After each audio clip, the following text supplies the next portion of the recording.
देखिए, तो सबसे फर्स्ट जो वर्ड है यहाँ पे दैट इज हाइब्रिडाइजेशन। ठीक है, और इसका मतलब मैंने आपको क्या सिखाया है कि जब कभी भी हाइब्रिडाइजेशन टर्म का जिक्र किया जाए तो आपको वहां पे समझ जाना है कि एक पेरेंट जो है वो क्या है, यहाँ पे फीमेल है और एक क्या है, मेल है। ये ऑब्वियस है, कॉमन सेंस है। ठीक है, कि यहाँ पे आपको ऑटोमेटिकली इसको समझना है। ठीक है, देन हम लोग यहाँ पे बात करते हैं, ये सब मैंने आपको पिछली क्लास में ऑलरेडी समझा रखा है, जिसको स्टेटमेंट वाइज मैं यहाँ पे आपको कराऊंगी। ठीक है, तो बहुत बड़ी बात नहीं है, बहुत इजी है, ये इजीएस्ट वर्क है।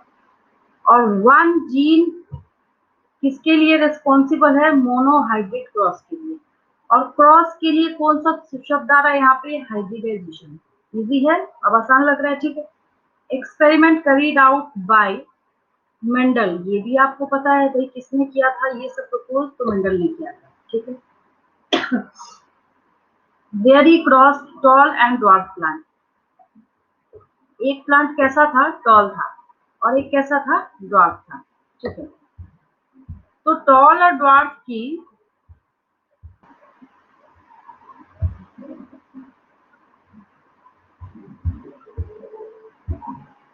इसको फटाफट आगे बढ़ाते हैं हम लोग। और जो ये पेरेंट है, मतलब एक फीमेल है एक मेल है, इन दोनों में क्रॉसिंग के बाद आपको पता है ये सब क्या है? ये ऑफस्प्रिंग है इसके। यहाँ पे आपको जो ये लाइंस दिखाई जा रही है, ये प्लांट्स जो यहाँ पे शो किए जा रहे हैं, ये सब क्या है यहाँ पे? ये इन पेरेंट के ऑफस्प्रिंग्स है। ये व्हाइट और पर्पल जो आपको यहाँ पे वायलेट मतलब दिखाया हुआ है, ये सब क्या है? उसके ऑफस्प्रिंग्स है। ठीक है, तो क्या हो गया ये सब? ये फर्स्ट जनरेशन हो गया। तो बोल रहा है this cross and grew them to generate plants of the first hybrid generation। लिख दिया यहाँ पे। This generation is also called the filial one progeny और द F1, जिसको मैंने पिछली क्लास में समझाया भी था, क्वेश्चन आंसर के फॉर्मेट में ही बताया था कि इसको हम लोग F1 या फर्स्ट फीलियल जनरेशन बोलते हैं। ठीक है, Mendel observed that all the F1 progeny plants were tall like one of its parents, none were dwarf। ठीक, अब सबसे ज्यादा इनका दिमाग क्या सोच के खराब हुआ कि आप सारे प्लांट को एक लाइन लगा के देखिए, इधर से कोई भी ऐसा प्लांट नहीं आया ऑफस्प्रिंग के फॉर्म में जो इनको ड्वार्फ मिला हो। सबके सब कैसे मिले? इनको टॉल मिले हैं। ठीक है, तो इसी के ऊपर सारी डिस्कशन ही चल रही है कल से। तो इनको सारे प्लांट्स कैसे मिले? यहाँ पे टॉल प्लांट्स मिले। ठीक है, मेंडल देन सेल्फ पॉलिनेटेड। बीच वाली बातें ये नहीं बता रहे यहाँ पे। 7 इयर्स का जो एक्सपेरिमेंट था, तो काफी टाइम तक इन्होंने स्ट्रगल किया है उसके लिए। बाद में इन्होंने क्या किया है? Self pollinated the tall F1 plants and so his surprise found that in the filial 2 generation some of the offspring were dwarf। ठीक है, अब ये सब में से ये क्या करना भूल जा रहे थे? सेल्फिंग करना भूल जा रहे थे, जो मैंने आपको पिछली क्लास में सिखाया था। क्या करना भूल रहे थे? सेल्फिंग जो होता है, मतलब क्रॉस पॉलिनेशन कराने के बाद जो ये सारे बच्चे मिले, ऑफस्प्रिंग्स मिले, इसी में से 2 को उठा के इन्होंने क्या किया? क्रॉसिंग करा दिया। तब इनको क्या मिला? तब इनको पता चला कि क्या होता है। अब देखिए, 2-3 साल पहले एक स्टूडेंट मेरे पास एनसीईआरटी की किताब लेके आया था। उसने क्या बोला? मैडम ये 1/4 3/4 ये क्या लिखा है ना, ये मुझे समझ नहीं आया, आप ये मुझे समझा दीजिए। इधर देखिए, इसको इसे समझ नहीं, पहले वो देख लीजिए जो आपके पास पनेट स्क्वायर बना हुआ है, तो आपको फिर क्या होगा? ये इजीली समझ आ जाएगा। ठीक है, देखिए पहले हम इसकी बात करते हैं। सबसे पहले हमने क्या किया? फटाफट पिछला क्लास रिवाइज करती हूँ। मतलब इसलिए मैं बोलती हूँ कि जब ये जेनेटिक्स चैप्टर चलता है तो इसमें एनसीईआरटी को छोड़ के बाहर से कुछ देखने की जरूरत है ही नहीं। बेचारे ने कितनी मेहनत करी है, ये इसको 50 बार बोला है। देखिए, टॉल है, टॉल की क्रॉसिंग हमने किसके साथ कराई? ड्वार्फ के साथ कराई। राइट, याद आया आपको?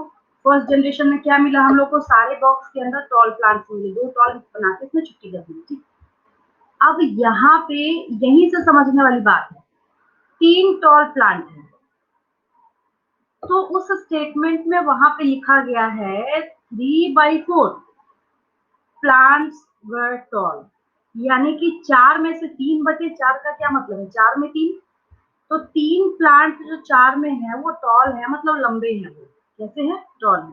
ठीक है, फिर वो लिखेगा आगे जाके कि 1/4 यानी कि 4 में से एक क्या है वहां पे, बोना है, शॉर्ट है, ड्वार्फ है, ठीक है। तो ये आपको यहाँ पे diagrammatic representation of monohybrid cross show करना है। देखिए आसान हो गया, ठीक है। इसी चीज को वहां पे बोला है, जो ये 1/4 3/4 किया ना, बच्चा बेचारा कंफ्यूज कर गया होगा, वहां पे सोच रहा होगा पता नहीं कौन से सेंस में या किस मैनर में लिख दिया उसने।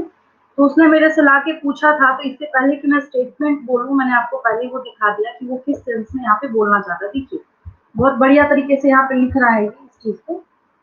तो इसको जब आप समझना और देखना स्टार्ट करते हैं तो आपके लिए इजी ऐसे हो जाएगा कि क्योंकि आपको बॉक्स पता है। The proportion of plants that were dwarfed were 1/4। NEET का क्वेश्चन है ये, आपको ऑप्शन पूछा जाएगा। ऑप्शन क्या पूछा जाएगा, क्या सही है इसमें से ड्वार्फ प्लांट के रेशियो के लिए, प्रोपोर्शन के लिए 1/4 2/4 3/4 4/4। तो क्या हो जाएगा 1/4 हो जाएगा। किस जनरेशन का है, F2 का है, ठीक है। 4 में से 3 टॉल थे तो उसको थर्ड 3/4 बोला जाता है, पता है आपको। इतनी मैथ तो सबको आती है। Of the F2 plants were tall. The tall and dwarf traits were identical to their parental type and didn't show any blending। अब इसका मतलब मेरे से एक बच्चे ने पूछा था। ये बहुत बढ़िया लाइन है ये, देखिए। Their parental type and didn't show any blending। Didn't show any blending. Blending का मतलब मिक्सिंग होता है, किसी भी तरीके की कोई मिलावट नहीं देखी गई। क्या मतलब इसका, मतलब ये है कि भाई जब आप प्लांट के पेरेंट को देख रहे हैं तो चाहे तो टॉल है चाहे डॉट है, ऐसा तो है नहीं कि कोई मीडियम हाइटेड प्लांट आपको वहां पे मिल गया या फिर कुछ और मिल गया, XYZ मिल गया, या फिर वो हॉर्स एंड डोंकी वाला वो केस आ गया जहाँ पे म्यूल बनता है, वैसा भी केस नहीं है कि कुछ तीसरा ही बन गया। तो इस लाइन को भी समझिए यहाँ पे ध्यान से कि पेरेंटल टाइप ही मिला है, कोई दूसरी दुनिया की चीज नहीं आई है। लेकिन F1 जब बना रहे थे तो ये हालत तो और खराब थी, ये कंडीशन और खराब थी यहाँ पे, क्योंकि इस केस में आप क्या देख रहे हैं कि सारे के सारे ही टॉल थे, तो something is better than nothing. यहाँ पे जो ना किसके लिए नो है, यहाँ पे ड्वार्फ प्लांट की नो है। तो सोच के किसी का भी दिमाग खराब होगा कि भाई जब हम एक टॉल में और एक ड्वार्फ में क्रॉसिंग करा रहे हैं तो क्या इसका मतलब ऐसा रूल है, कौन सा लॉ चल रहा है, कौन सा रेगुलेशन चल रहा है कि जिसकी वजह से एक भी डॉट प्लांट नहीं आया है तो इनको वहां पे रिजल्ट के तौर पर मिलता है क्या, लॉ ऑफ डोमिनेंस मिलता है। और जिसमें ये छोटी छोटी बारीक बातें हैं जहां से आपके क्वेश्चन निकल के सामने आते हैं, ठीक है। आगे देखिए, here are similar results were obtained with the other traits that he studied. Only one of the parental traits was expressed in the F1 generation, while at the F2 stage, both the traits were expressed in the proportion 3:1। The contrasting traits didn't show any blending। Contrasting trait जो है, मतलब कि contrasting मतलब क्या होता है, opposite। एक जैसे कैसे हम लोग हिंदी में विपरीतार्थक शब्द बोलते हैं, ठीक है। तो टॉल का उल्टा क्या होता है, शॉर्ट होता है, ठीक है। तो उल्टा ऑपोजिट है, बिल्कुल कॉन्ट्रास्टिंग है, ठीक है। तो कॉन्ट्रास्टिंग ट्रेट जो है यहाँ पे, ठीक है, उसमें किसी भी तरीके की कोई मिलावट नहीं देखी गई। F1 में भले ही सारे टॉल आ गए, इधर देखिए F1 में क्या था यहाँ पे कि सब टॉल आए हैं, लेकिन ऐसा तो नहीं है ना कि मीडियम हाइटेड सारे बन गए, कोई मिक्सिंग मिलावट या ब्लेंडिंग नहीं देखी गई यहाँ पे। तो कॉन्ट्रास्टिंग ट्रेट्स के बारे में हम लोग यहाँ पे जिक्र कर रहे हैं। Didn't show any blending at either F1 और F2 स्टेज, क्योंकि जब हम इनकम्प्लीट डोमिनेंस पढ़ेंगे, जो कि मैंने अभी तक आपको नहीं पढ़ाया है, जब हम लोग इनकम्प्लीट डोमिनेंस पढ़ेंगे वहां पे ब्लेंडिंग का जिक्र हो रहा होगा, ये ब्लेंडिंग आएगा बार बार, याद रखना है। बट यहाँ पे नहीं हो रहा। कौन सा ऐसा टाइप है डोमिनेंस का जिसमें हम ब्लेंडिंग देखते हैं, लॉ ऑफ डोमिनेंस में यानी कंप्लीट डोमिनेंस में तो है नहीं, तो वो पढ़ाई में आपको आगे जाके पढ़ाऊंगी। तो इसको आपको क्या करना है, बहुत बारीकी से, बहुत ध्यान से, सब हर एक लाइन, ईच एंड एवरी जो लाइन है यहाँ पे अपने आप में क्वेश्चन है, तो ये आपको समझ आ गया होगा। और क्वेश्चंस मैं दूंगी तो आपको बहुत अच्छे से पता चलेगा, ठीक है। अब देखिए फिर वापस क्या किया इस एनसीईआरटी ने, वापस फिर से यहाँ पे डायग्राम बना के आपको समझाया है, जो मैंने आपको पिछली क्लास में आपको बना के दिखाया था एक पनेट स्क्वायर के थ्रू, ठीक है। अब किसने प्रपोज किया था ये सब कुछ, ये सारी मेहनत किनकी है, मेंडल साहब की। किसकी है, मेंडल साहब की है, ठीक है। कह रहे हैं कि इन्होंने बोला कुछ तो है, something was being stably pass down. कुछ ऐसा है इन माँ बाप को, जब हम यहाँ पे देखते हैं, पेरेंट्स को देखते हैं, तो कुछ ऐसा है जो यहाँ से इसके नेक्स्ट जनरेशन में ट्रांसफर हो रहा है। अब भले ही पेरेंट में से मान लीजिए मदर हो सकती है, फादर हो सकते हैं, जो भी हो, बट एक ट्रेट है जो हो रहा है यहाँ पे ट्रांसफर, आगे होके जा रहा है।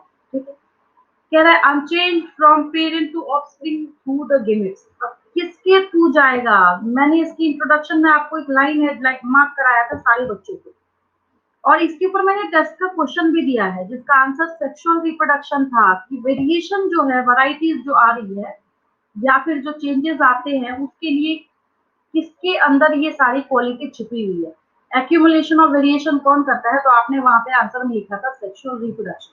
ठीक है, तो किसकी वजह से हो रहा है? ये गेमेट्स की वजह से हो रहा है over successive generation. He called these things as factors। ये भी मैंने आपको क्वेश्चन करा रखा है, नीट का भी क्वेश्चन है, ढूंढ लीजिए, जरूर मिल जाएगा कि मेंडल जो है वो जीन को कौन सा टर्म देते थे, तो वो फैक्टर बोलते थे, उन्होंने जीन नहीं बोला था। ठीक है, genes therefore are the units of inheritance. अब ये तो डेफिनेशन है ना, define gene, genes are the units of inheritance. ये देखिए, अगर कोई आपसे पूछे डिफाइन जीन, आपको वहां पे क्या लिखना है? Genes are the units of inheritance. ठीक है, they contain the information that is required to express a particular trait in an organism. Genes which code for a pair of contrasting traits are known as alleles. That is, they are slightly different forms of the same gene. जिसके लिए मैंने आपको लिखवाया है alleles are the alternative forms of the same gene। याद आया? और जिसके लिए मैंने आपको वो गेट वाला एग्जांपल देके समझाया था। याद आया सबको? ये वही चीज है, कुछ भी इसमें से डिफरेंस नहीं है, वही है। और इससे बहुत ज्यादा क्वेश्चंस पूछे जाते हैं एनसीईआरटी। अगर आप कायदे से पढ़िए तो देखिए, आपको ये बेचारा क्या कर रहा है, डेफिनेशन भी दे रहा है यहाँ पे, खुद ही निकाल के जीन की भी डेफिनेशन दे रहा है। What do you understand by the term gene? Genes are the unit of inheritance. Gene क्या है? ये वही है जो किसी भी फीचर को, कैरेक्टर को, ट्रेट को एक जनरेशन से दूसरे जनरेशन तक लेके चलने का काम करता है। ठीक है, अब यहाँ पे बहुत कायदे से ये समझा रहा है नीचे वाले पैरा में कि हम लोग दोनों का ही एक एक क्यों नहीं अल्फाबेट उठा लेते हैं। अगर टॉल का हमने टी उठाया है तो डॉग का हमें स्मॉल डी डी ले लेना चाहिए था, बट फिर क्या होगा? एक ब्लंडर मिस्टेक निकल के सामने आएगा। अभी तो हम कितनी आसानी से बता सकते हैं कि हाँ भाई कैपिटल है तो ये क्या होगा? डोमिनेंट होगा अलील। अगर स्मॉल लेटर है तो रिसेसिव अलील होगा। तो ये सारी प्रॉब्लम्स वहां पे क्रिएट होती और हमें पनेट स्क्वायर बनाने में भी बहुत ज्यादा दिक्कत आती। तो कह रहा है if we use alphabetical symbols for each gene, then the capital letter is used for the trait expressed at the F1 stage and the small alphabet for the other trait. For example, in case of the character of height, capital T is used for the tall।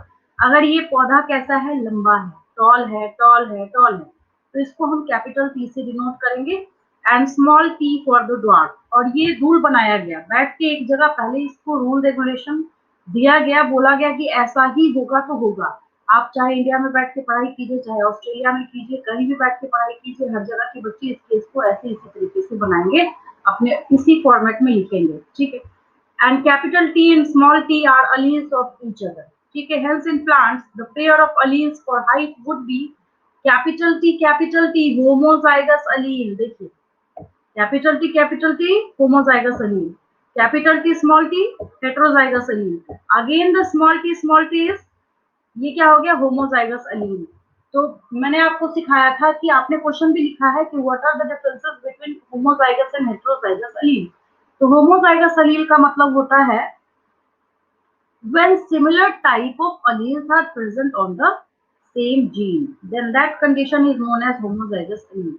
और dissimilar कर देंगे वहां पे तो क्या हो जाएगा? Heterozygous हो जाएगा। मैं आपको बोल तो नहीं, हर एक लाइन में क्वेश्चन हिडन है। ठीक है, Mendel also propose that in a true breeding का क्या मतलब है? कोई स्टूडेंट बोलेगा उधर से, बोलना है किसी को, what is the meaning of true breeding?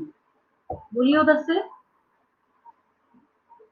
Tall and dot वो तो क्रॉसिंग कराया ना। अगर आपसे कोई पूछे कि what do you understand by the term true true true breeding का क्या मतलब है? देखिए, हाँ मतलब टॉल है तो कैपिटल टी ही होगा। यहाँ पे हेटेरोजाइगस वाली कंडीशन को हम लोग सेलेक्ट नहीं कर रहे हैं, ये बात आपको याद रखना है। ठीक है, तो वही चीज यहाँ बोल रहा है, in a true breeding tall और ड्वार्फ की variety the allelic pair of genes for height are identical और होमोजाइगस। लिख दिया ना यहाँ पे, ये बता रहा है, फिर खुद ही बता रहा है। मैं आपको बोल तो रही, जेनेटिक्स चैप्टर की एनसीईआरटी से बेस्ट कुछ है ही नहीं।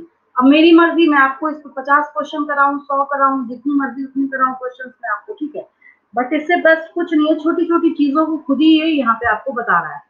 बोल रहा है ये कि यहाँ पे क्या है, आइडेंटिकल और homozygous, that is capital T. तो ये प्योर टॉल है and small T small T. अब एक बच्चे ने एक और क्वेश्चन पूछा था, बच्चे हैं वो कहीं से भी कुछ भी क्वेश्चन पूछ सकते हैं। उसने बोला मैडम आपने बोला कि प्योर टॉल, तो आप प्योर डॉट क्यों नहीं लिखते हैं? होता है ना, बच्चे तो बच्चे ही होते हैं, कुछ भी क्वेश्चन पूछते हैं। अपना दिमाग लगाइए, अगर इस स्मॉल टी के साथ हम एक कैपिटल टी बिठा दें तो क्या होगा? अगर इस स्मॉल टी के साथ एक कैपिटल टी बिठाएंगे तो बेचारा डॉर्कनेस तो दब जाएगा ना, लॉ ऑफ डोमिनेंस की वजह से।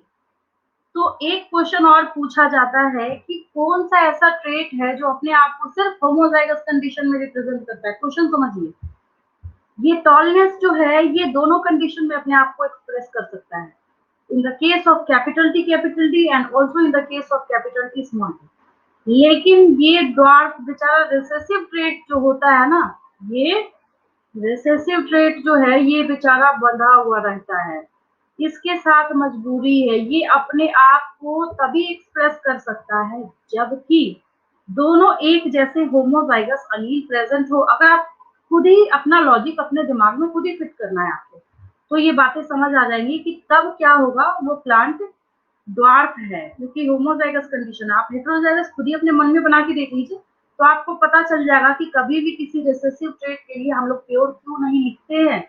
हमें भाई प्योर होगा तभी तो एक्सप्रेस करेगा अपने आप को, तो प्योर क्यों लिखिए हम। बात समझ आ रही है? ठीक है।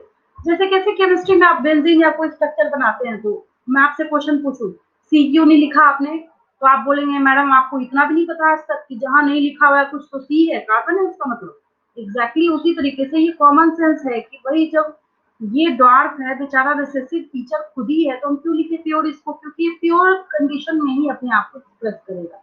ठीक है, तो recessive traits always expresses themselves in the homozygous condition। आपको कॉपी में लिखना है, लिख लीजिए, ठीक है। recessive traits मैं भी लिख देती हूँ, 2-3 लाइन और हैं जो मुझे नोट करना है आप लोगों के लिए, मैं कर देती हूँ।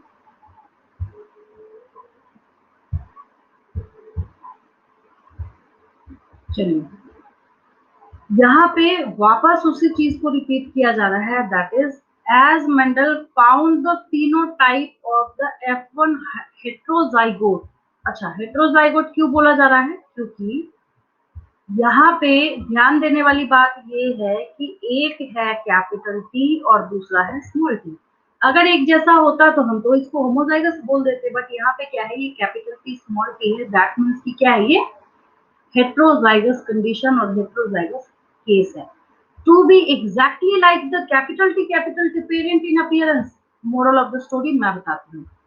अगर हम कैपिटल टी स्मॉल टी वाले जीनोटाइप के फिनोटाइप को, फिनोटाइप मतलब ऑब्जर्वेबल कैरेक्टर्स, जिसको आप ऑब्जर्व कर सकते हैं बाहर से, that is known as phenotype. ठीक है, तो ये कैपिटल टी स्मॉल टी जो है यहाँ पे, ठीक है, this capital T small T leads to formation of tall plant and this capital T also leads to formation of tall plant।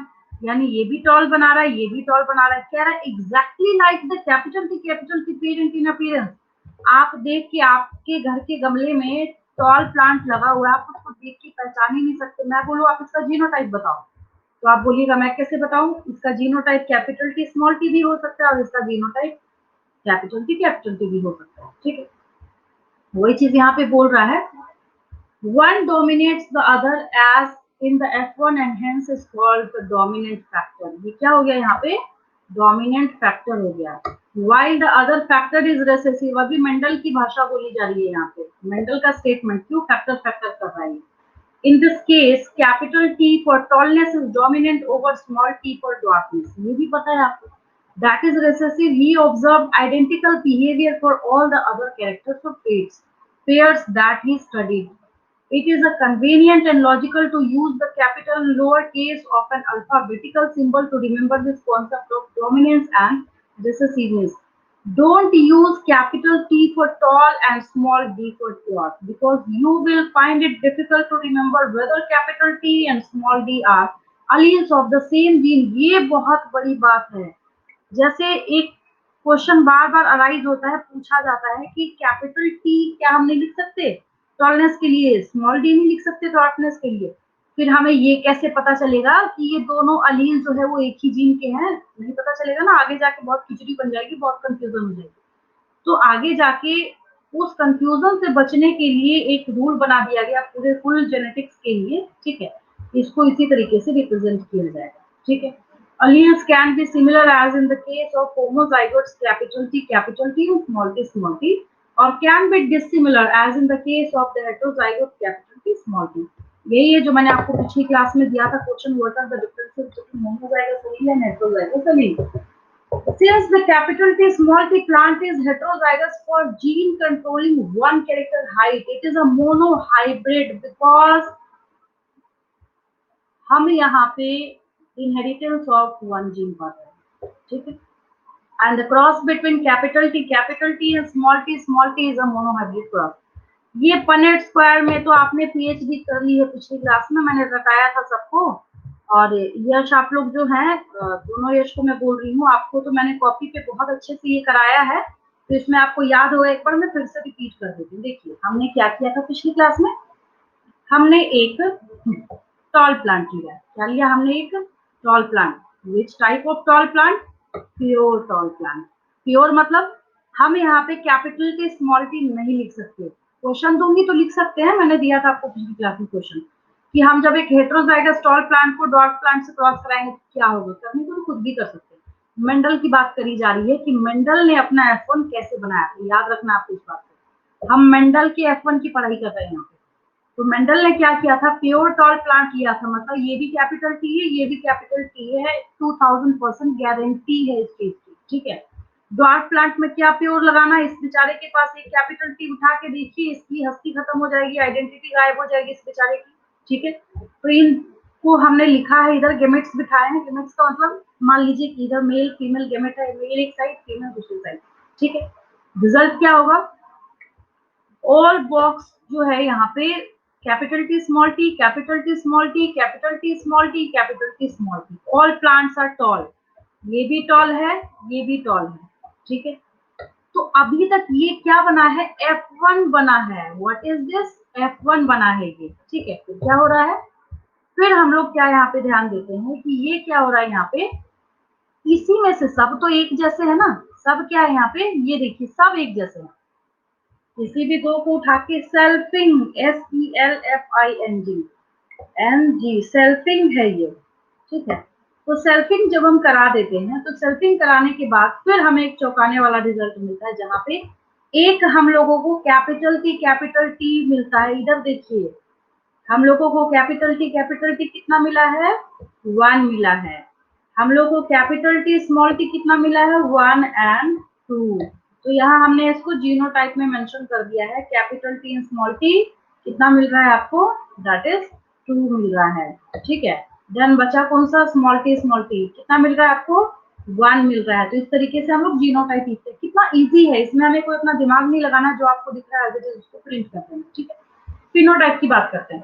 Phenotype बताने के लिए आपको लॉ ऑफ डोमिनेंस की नॉलेज होनी चाहिए, ठीक है। अब कोई बच्चा ऐसा हो जो बिल्कुल, जिसको बोला जाता है मतलब हैरत अंगेज तरीके से अगर बच्चा याद करके ये बैठ जाए कि इसको हम ड्वार्फ लिख देंगे, तो फिर तो आप समझ ही जाइए कैसी जेनेटिक्स पढ़ाई करी है उसने।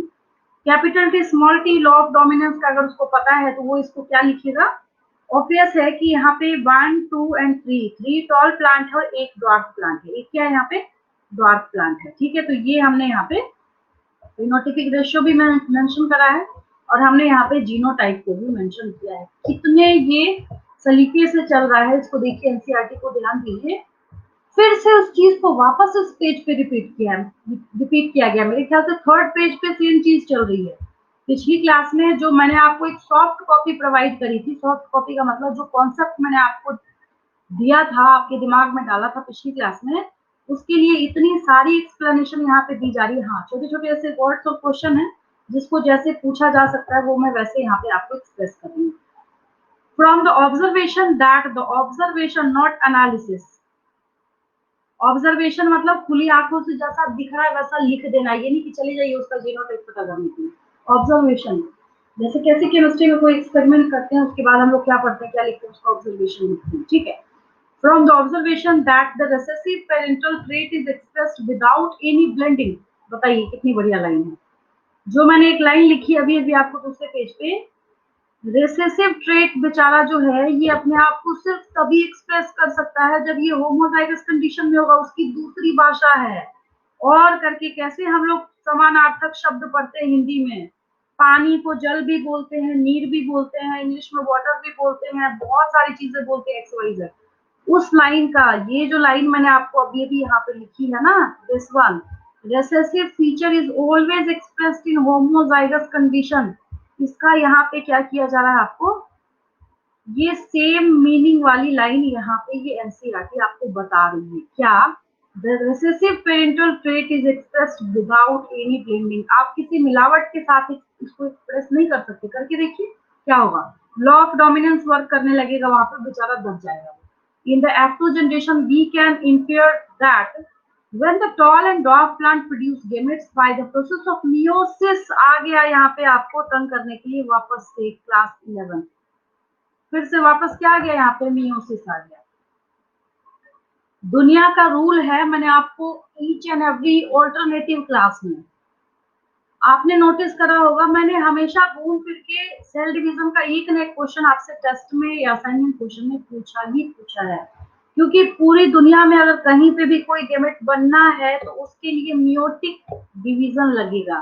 तो यहाँ पे बोल रहा है dwarf plant produce gametes by the process of meiosis, the alleles of the parental pair separate और सेग्रीगेट, मतलब बंटवारा हो रहा है यहाँ पे, ठीक है। ये देखिए ड्वार्फ प्लांट है, ड्वार्फ प्लांट जब स्मॉल टी है तो क्या देगा, ये जो होगा वही देगा ना। तो यहाँ पे ये देखिए स्मॉल टी दे रहा है यहाँ पे, ठीक है। So the alleles of the parental pair separate or segregate from each other and only one allele is transmitted to a gamete. अब हैरानी की बात यह है, इसका क्या मतलब है तो भी मैं सिखाती हूँ आपको, इधर देखिए। अब एक और चीज आपको यहाँ पे नोटिस करना है या ध्यान देना, आपको बात समझ आ जाएगी। कई बार बच्चे बोलते हैं मैडम हमें ये पनेट स्क्वायर बनाने में दिक्कत आ रही है। अपनी आंख बंद करके एक बात को हमेशा आपको हर एग्जाम में याद रखना है, हर एक पनेट स्क्वायर, हर एक बॉक्स, पनेट स्क्वायर का ईच एंड एवरी बॉक्स, एक अलील जो है वो फर्स्ट पेरेंट से लेगा तो दूसरा अलील जो है वो सेकंड पेरेंट से लेगा। यानी कि एक अगर मेल से लेगा, इसमें मेल फीमेल यहाँ पे मेंशन नहीं कर रखा, बट कोई बात नहीं, सपोज कीजिए ये मेल है ये फीमेल है, तो गारंटी है कि एक इसको मेल से इस साइड से मिलेगा, दूसरा इसको इस साइड से मिलेगा, फिर इसको इस साइड से मिलेगा, फिर इसको इस साइड से मिलेगा, ठीक है। तो यहाँ पे इसी चीज को ये बार बार क्या कर रहा है, मेंशन कर रहा है, ठीक है।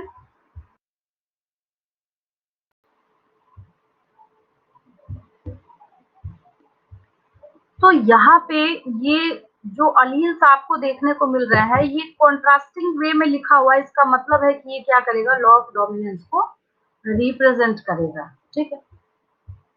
अब फिर यहाँ पे सेग्रीगेशन के बारे में जो मैं आपको डिस्कशन कर रही थी अभी, तो सेग्रीगेशन का मतलब है कि ये एक रैंडम प्रोसेस है। क्या है ये, रैंडम प्रोसेस है। कोई आपको बोले क्या यहाँ पे हम चुन सकते हैं या हम, अच्छा यहाँ तो कोई दिक्कत नहीं, ये तो कैपिटल टी एक जैसा है, ठीक है।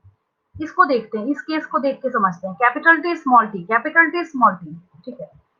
अगर कोई आपसे बोले कि क्या हम यहाँ पे, अभी तो हमने ये पॉसिबिलिटी है, इस बात को समझिए, दीज आर द पॉसिबिलिटीज, ये जो आपको यहाँ पे capital T small T, capital T small T, small T small T, ये सबसे अच्छा कब समझ आता है, जब मैं बच्चों को ब्लड ग्रुप का केस पढ़ा देती हूँ। हम पॉसिबिलिटीज निकालते हैं कि भाई अगर फादर का ब्लड ग्रुप ये है और मदर का ये है, तो अगर उसके 100 बच्चे भी हुए तो सब में कौन कौन सा ब्लड ग्रुप मोस्ट प्रोबेबली जाएगा, मोस्ट प्रोबेबली भी वर्ड कम है, छोटा है उसके लिए, एक्यूरेटली कौन सा ब्लड ग्रुप जाएगा उसके बच्चों में, ठीक है। सबसे ज्यादा उससे अच्छे से समझ में आता है, ठीक है। तो ये लकी ड्रॉ की तरह होता है, कौन सा गेमेट जाना है और क्या बनना है। तो तभी यहाँ पे रैंडम प्रोसेस लिखा जा रहा है। कोई आपसे पूछे कि सेग्रीगेशन ऑफ अलील्स कैसे होता है, प्री डिसाइड होता है, पोस्ट डिसाइड होता है, मेल डिसाइड करता है, फीमेल डिसाइड करता है, गॉड डिसाइड करता है, कोई नहीं करता है। रैंडम प्रोसेस है ये। क्या है? रैंडम प्रोसेस है। And so there is a 50% chance of a gamete containing either allele. 50% possibility है। कैसे? सेक्स डिटर्मिनेशन जब ह्यूमन का पढ़ते हैं हम लोग, ठीक है, जैसे गांव के जो जाहिल वहील होते हैं, कहते हैं भाई बेटी हो गई, बेटी हो गई, बेटी हो गई, तो औरत की गलती है, उसमें जाहिल है वो, उसने थोड़ी बायोलॉजी पढ़ी है, तो वो तो बोलेगा ही ऐसा। ठीक है, क्या होता है? ये रैंडम सिलेक्शन होता है। ठीक है, as has been verified by the results of the crossings.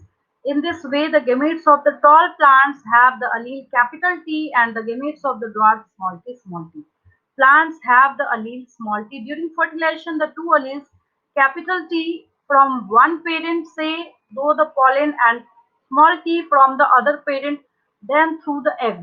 अब ये कोई बात नहीं है, कुछ है ही नहीं है।